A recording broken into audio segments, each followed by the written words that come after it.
facing a known hazard, and there may come a time where you have to walk down there in a suit, take the long walk, as they say, and deal with the hazard that's directly in front of you. And I think just putting yourself at that level of personal risk in order to protect everything around you, that requires a special kind of person. So EOD stands for Explosive Ordnance Disposal. If you were to describe it in layman's terms, it would just be the Army's bomb squad, or rather the military's bomb squad, because all 4 branches have their own EOD component.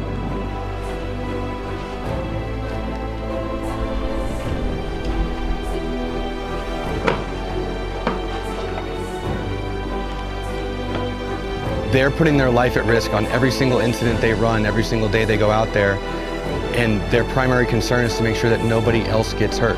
So imagine if your job was to go out there and ensure that nobody else gets hurt, but your life is definitely in the balance. So I think that it's the best MOS that the Army has to offer. It's the most challenging, and it always changes. It's constantly evolving, both when it comes to how we address what we do every day, the equipment we use, and the threats that we have to combat.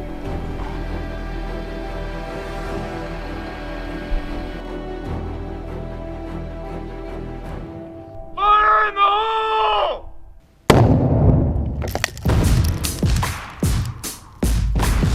Military Occupational Specialty, Explosive Ordnance Specialist. Explosive Ordnance Disposal Specialists perform this important task. These are the soldiers with the knowledge how to render safe explosive devices and properly dispose of devices that threaten life and property. Someone that's successful in this MOS is someone that can use critical thinking skills to come up with a course of action that prevents loss of life or destruction to property. To become an EOD specialist, you must be a volunteer and be fit enough to pass the bomb suit suitability test. You must also earn a qualifying score on the ASVAB, or Armed Services Vocational Test, as well as qualify for a top-secret clearance. After completing 10 weeks of basic combat training, soldiers receive 39 weeks of advanced individual training that's conducted in 2 phases. Phase 1 gives soldiers a basic introduction to EOD. When soldiers get here, we'll go through the bomb suit suitability test. Once they get past that, that's when they actually start EOD school, which is modules A, B, C, D, and then on into challenge. And what we do is we build upon one module to the next. Phase 2 includes putting that knowledge to the test by learning to identify, disarm, and render safe a variety of ordnance. Soldiers will receive basic EOD training here, such as defeating IEDs and unexploded ordnance, working with live explosives. The best part of training is definitely getting hands-on experience, as well as access to instructors and people that have been in the field and have real-life stories to tell you. While in training, soldiers will spend time in the classroom and in the field under combat conditions. EOD specialists train in the hazards of U.S. and foreign munitions, as well as base electronics and arming and firing systems, as well as analyzing munitions and identification using the EOD publication system.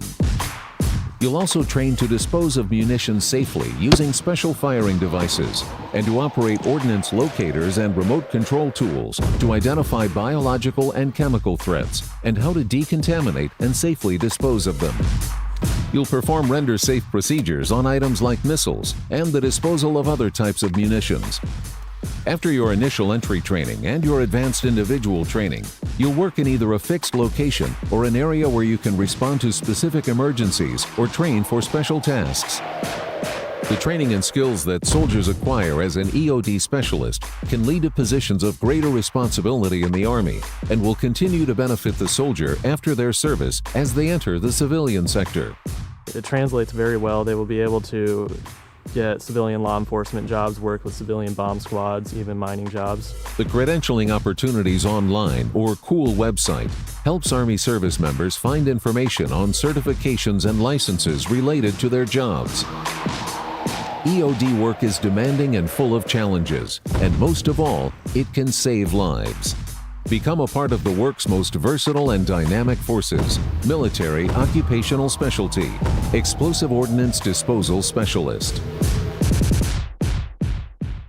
The The easiest way that I have found to explain what we deal with as EOD and all 4 services is we are able to build and dismantle everything from a pipe bomb to a nuclear weapon and everything in between.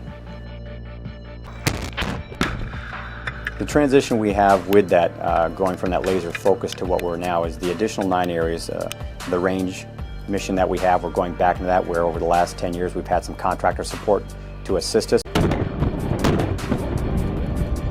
We have a huge Secret Service footprint that we're supporting with the incumbents, so we supply countless man hours to support those all over the world. 14 years ago, our robotic platforms were significantly different. Using a cargo strap, tying it to the back of their rucks, and attaching it to about a 100-pound robot, maybe 110 pounds, and dragging it around. Now we have a robotics platform that is more advanced, has more capabilities, and weighs roughly 25 pounds, and you can put it in your rucksack and walk. As our enemy continues to develop with technology to use against us, we will continually use our technology to develop a better way to take care of the threat that we have faced, no matter where it is at.